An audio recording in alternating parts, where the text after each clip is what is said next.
Magandang araw po sa ating mga butihing guro, sa tagapamahala ng ICCT Main Campus at sa kapwa kong kamag-aral. Ito ang aking talumpati patungkol sa ating lipunan. At ang titulo nito ay korupsyon, ang sugat na dapat gamutin ng bayan. Sa bawat umaga, sabay-sabay tayong bumabangon upang pumasok sa paaralan. Dala ang pag-asa, balang araw ay magiging maganda ang kinabukasan. Ngunit sa kabilang dako ng ating lipunan, may mga taong bumabangon din.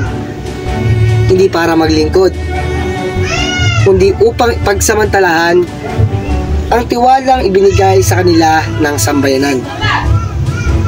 Sila ang mga opisyal na dapat sana sandigan ng bayan. Ngunit sila ang ugat sa isa sa pinakamalaking problema ng ating bansa, ang korupsyon. Ngayong taong 2025, di na wala pa rin pinagbago ang isyong ito. Sa halip na umunlad, patuloy pa rin tayong naghihirap. Ang pondong para sa edukasyon, kalusugan at pangkabuhayan ay unting nilalamon ng kasakiman. Habang may mga estudyanteng naglalakad ng kilometro patungo sa kanilang paaralan, meron naman mga opisyal na naglalakbay sakay ng mga garang sasakyan gamit ang pera ng bayan. Nakakalungkot isipin, hindi ba?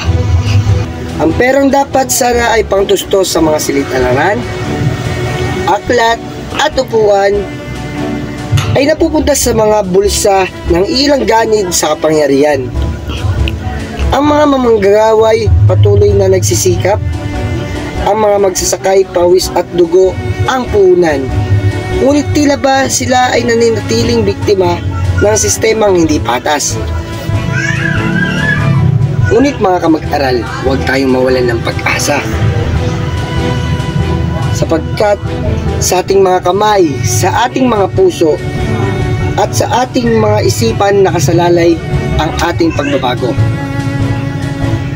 Tayo ang susunod na henerasyon.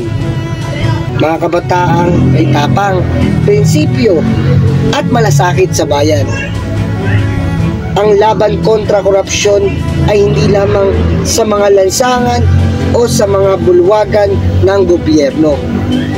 Ito ay nagsisimula sa ating sariling mga puso. Kapag tayo ay tapat sa pagsusulit, kapag hindi tayo nandaraya, kapag ginagawa natin ang tama kahit walang nakakakita, iyon ang unang hakbang sa pagkamit ng bansang malinis at matuwid. Mga guro, salamat po sa pagpatuloy na paggabay. Mga kamag-aral, huwag tayong maging bulag, huwag tayong maging bingi sa mga katotohanan. Tayo ang kabataang Pilipino. May boses, may tapang at higit sa lahat, may kakayahang baguhin ang takbo ng ating lipunan. Kung ngayon pa lamang ay pipiliin nating maging tapat, darating ang araw na ang salitang korupsyon ay hindi na marinig sa ating bayan, sapagkat papalitan ito ng mga salitang pag-asa, katapatan at pagbabago.